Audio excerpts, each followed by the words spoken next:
Hey everyone, and thanks for jumping back into the cryptoverse. Today we're going to talk about Ethereum and the fact that it's broken $500 for the first time since the summer of 2018. So if you guys like the content, please subscribe to the channel, give the video a thumbs up, and also check out the Telegram channel, which you can find a link to in the description below.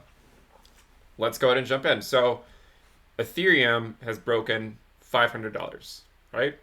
In other news, I found a quarter. The point of this is to say it broke $500, but it was likely going to break $500 because, again, it's being drug up by Bitcoin. And again, this is not what we're looking for. $500 is great. Don't get me wrong. $400 was great. This is clearly the path we want to be on. But the issue is that this is not ultimately why we are here for Ethereum. The reason is because we are still anticipating a move against Bitcoin. And it's all about that move against Bitcoin, because if you can't outperform Bitcoin, why hold it? It's because we think it will outperform Bitcoin. And this move to $500, while impressive, is not really that substantial. And you guys probably remember we had a video over here at around $230. We made a video said Ethereum, the accumulation phase of a lifetime. And then we made another video over here about $100 ago in terms of the price and said Ethereum, the re-accumulation phase of a lifetime. Now we're at $509, flirting with 510 or so. And it's just business as usual, folks, right? I mean, nothing has really changed. Bitcoin remains bullish. And if Bitcoin remains bullish, we would expect this type of a move.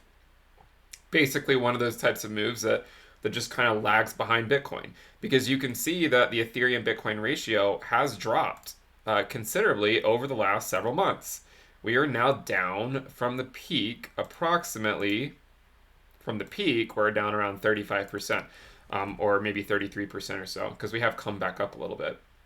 So Ethereum is substantially down against Bitcoin. You can see the current ratio, the current valuation against Bitcoin is 0.027. So we expected this to happen, right? We expected Ethereum to go from 235. We expected it to go higher. We called it, the accumulation phase of a lifetime. But now where are we? Okay. Well, Bitcoin is approaching its prior all-time high, right? And this is substantial because historically speaking, it is once Bitcoin gets above its previous all-time high that Ethereum can really start moving. Now, I am not yet convinced, and I mean, it's possible that we go higher. I'm not yet convinced that we will go higher in the short term. Okay, it's certainly possible that we do. And if we do, if Bitcoin does go higher than 20K, and then maybe just goes sideways for a little bit, I anticipate Ethereum would have a really good time in that scenario. But it's also, in my opinion, that Ethereum can do well even without Bitcoin breaking this, right? I don't think that Bitcoin has to break this level for Ethereum to do well. Even in the scenario that Bitcoin holds this level as resistance and comes back down and then continues on its merry way, I still think this would be a key time for Ethereum to gain value against Bitcoin. Yesterday, we made a video on the Ethereum dominance. It was in the 10s, in the 10% range. Now we're above 11. So we have come back up a little bit. However, in the past, I mean, this chart only goes back to 2017, July of 2017. You can see that the dominance in the past, when there obviously weren't as many cryptocurrencies on the market, but back in, say, January of 2018, the dominance was 22% or 23%, with a wick all the way to 26% at the peak. So we're nowhere near where I think we could theoretically go. And we obviously, lines don't really mean anything, but we can draw these lines to try to gauge, are we generally going up? Are we generally going down? And over here, we were obviously more or less going down. This has been a clear momentum shift in the market, which is what we wanted to identify. And we identified this back in January. We said, okay, this is our momentum shift. We called for this breakout here, saying that it typically does well against Bitcoin in Q1. But we know that the move can happen before then. So we're gonna dive into this video right now and look to see. We did it on the live stream. We want to do a dedicated video for it. When exactly did it make the move? Because we've said many times that it does well in Q1, but when exactly did that happen? And did sometimes Ethereum front run the move from Q1? And the answer is yes, it did. So if you look at the Ethereum Bitcoin valuation, we've often said from a more hand wavy type of point of view, rather than zooming in and looking at the exact dates, we've always contended that it moves down in Q4. The Ethereum Bitcoin valuation moves down in Q4, and then it tends to recover in Q1, and sometimes it can go up by 1600, 1800%. Sometimes by Q1 it's up by 600%, sometimes 400 or so. This one here was, I mean, we actually missed this one in the downtrend, but this one was around 60%.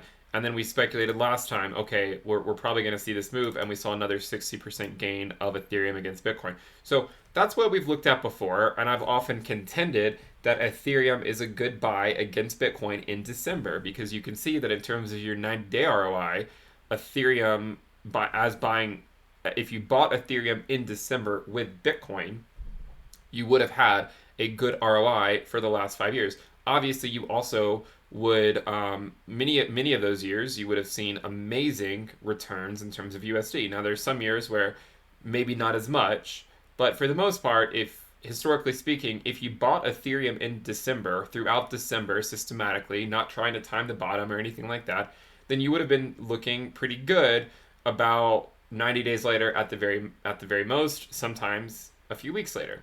But let's actually zoom in. How when do these moves actually occur, historically speaking? And we know that just because they happened historically does not mean they have to happen again. So the first move was back in 2015. So you can see that Ethereum bled against Bitcoin in Q4, and maybe even a little bit earlier in Q3, but mainly in Q4. And then this candle here, this first green candle was the last week of December. You can see it was the week of December 28th, and then that led into this huge momentum shift in the Ethereum Bitcoin valuation that took us up 1,800% against Bitcoin. Okay, so that was the first one. It started the last week of December, and what we mean by that is this is where the momentum shift started. Obviously, at this point, we didn't really know. I mean, it could have just simply continued down from there, but this was the first green candle that ultimately led into that move, and it happened in the last week of December. In the second instance, so this was a year later, what happened? Well, let's zoom in. It bled again, starting in about late September, October. This is Q4. It bled for about 3 months. And this candle was the first green candle that led into the momentum shift. That one was December 26th. The first major move of Ethereum against Bitcoin came on the first week of January, where it pumped approximately 36 to 37%. It cooled off for a month or two and then continued on its merry way through the end of the first quarter. And we're not even including the pump that happened later. We're just looking at into the first quarter of the year. From here, we can look at the next move, which there was a turnaround point earlier. So this one is a little bit different. This one is the one primary exception.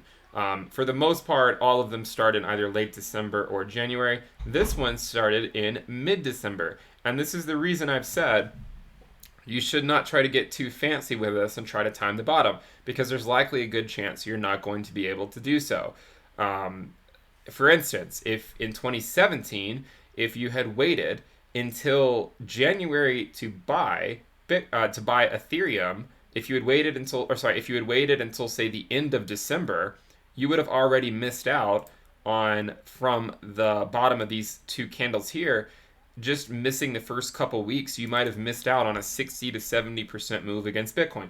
So trying to time bottom and getting too fancy with it is a fool's errand, in my opinion, and it makes a lot more sense, in my opinion, not that it's financial advice, but to slowly move into the market and accumulate that Ethereum and establish a position in lieu of the idea that it will make another nice move against Bitcoin. And you can see that we had a lot of decent moves starting in mid-December, and we continued on in Q1, right? The first week of January did well. The second week of January did well. We peaked at this in the very end of January before it started back into a downtrend. So again, a good example of buying Ethereum in Q4 and especially December has historically been a good move. With that in mind, I'm not waiting until December to buy Ethereum, because what if it starts before then? What if the move starts before December? And I just simply don't want to take the risk of missing out on that move. Now let's look at this one. So you could argue that this one is the least spectacular one, but this one also was slightly front run as well. The last red candle before this small shift, right? This is not a substantial shift by any means because the macro scale still trended downward, but you can see there was a short-term move of Ethereum against Bitcoin. And actually, the move, for the most part, took place at the end of December. So you have December 17th, December 24th, December 30th, the week of December 31st, so going into the first week of January. So even in January, it was still moving up in the first quarter, and it would have yielded you about 60% or so to the top. But then as we got later into the month, we started coming back down. But as measured from, say, the beginning of December out over here, you're still up 40 to 50% or so. But remember, a substantial part of the move happened in December, not January. So the idea of waiting until necessarily December, it could pay off, it might not. Now, if you look at this move, we looked last year. We said, you know what? We've noticed this trend. It's happened 4 years in a row. It doesn't mean it's going to happen for the fifth year, but what if it does? And we said, it looks like Ethereum Bitcoin is very undervalued right now, and that we could be seeing a turnaround point if history is any indication. Not that it has to happen, but let's use history to inform our results. And sure enough, in January, so from this point in December 16th was maybe one of the local, there was a low here, we had a wick all the way down here in January 6th, so it doesn't mean it's going to happen right away, but as measured from this general region up to the peak, the local peak in, say, mid-February, it increased approximately 61% or so. And of course, there also have been moves of Ethereum against Bitcoin in the summer, right? There was one here in 2017, we had one this year. We've had other short-term bubbles of Ethereum against Bitcoin, but what we're looking for again is the momentum shift back up for people to start ignorantly questioning why people hold Bitcoin, because why hold Bitcoin when everything else performs better? This is a great reason why you hold Bitcoin. It's because not everything always performs better, and there's key times during the market cycle where Bitcoin outperforms Ethereum, and this is one of them. Q4 historically is a time where Bitcoin outperforms Ethereum. Q1 is historically a time where Ethereum outperforms Bitcoin. So I think the stars have aligned for the 6th year in a row, and I don't know where the local bottom is. It could already be in. I don't know where it is. We could go lower, but I think there is at least a decent chance that the Ethereum Bitcoin ratio starts to recover over the next several weeks or months, right? Any given day, don't think about it, right? I mean, it can go up or down 10% in a day. That's business as usual. What you want to see is the major move. We've talked about this exhaustively over the channel over the last few months.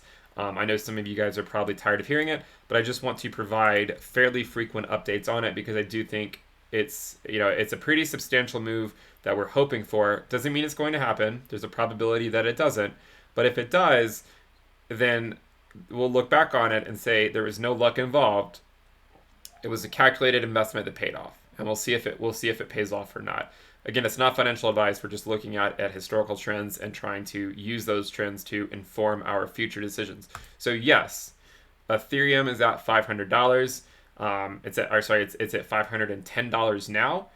But again, we expected this because all it's doing is being drug up by Bitcoin. If Bitcoin continues to go up like this, then Ethereum's going to likely go up with it. I mean, if Bitcoin's breaking 19K, if Bitcoin's breaking 20K, I would expect Ethereum to go up with it. What we want to see, again, is for Bitcoin to calm down for a few weeks and for Ethereum to take the spotlight and to make a run of its own. And so in lieu of that, hopefully we'll also see the Ethereum dominance go up as well, because it's not enough just to necessarily measure it against Bitcoin. We also want to see it going up against the entire asset class, not just Bitcoin. We want it to be outperforming altcoins as well. I don't consider Ethereum an altcoin by any means. So we want Ethereum to outperform altcoins, not just Bitcoin, right? This is the idea, not just Bitcoin. We also want it to outperform altcoins. So if you guys like the content, I'll remind you we are having a Black Friday sale on the premium list. You can find a link to that in the description below. The Black Friday sale will last for approximately 2 weeks, but it'll let you lock in the lower rate perpetually as long as you don't cancel. So if you've been waiting to get in on that, you have a little less than 2 weeks at this point to sign up. You can always test it out for a month, and if it's not your thing, you can cancel it anytime. But I would encourage you to check it out. You get access to the weekly reports, the weekly videos, the private Telegram alerts channel, the private Telegram chat room, some of these TradingView indicators that a lot of you guys enjoy seeing, and also the risk dashboard and the dynamic DCA strategy dashboard. One of the things we've also spoken about is using this as our Bitcoin bull market support line. We're applying it to Ethereum. It looks pretty similar, right? So we held it as support, and we're just continuing on up our merry way. So business as usual for Ethereum. As long as Bitcoin doesn't kick the bucket, we expect Ethereum to continue to appreciate. But if Bitcoin volatility stays high, I would expect Ethereum to continue to lose value against Bitcoin. Whenever Bitcoin cools off, and we've been saying this for a number of weeks now, I don't know when it's going to happen. Whenever Bitcoin cools off, maybe then we can really realistically start to see a substantial move of Ethereum against Bitcoin. Until then, we're more or less playing in the sandbox. So remember, subscribe to the channel if you guys like the content. Give the video a thumbs up. Also, check out the Telegram channel in the description below. And don't forget to check out the Black Friday sale if you want access to the premium list. Ethereum has moved above $500. In other news, I found a quarter. We'll see you guys next time. Bye.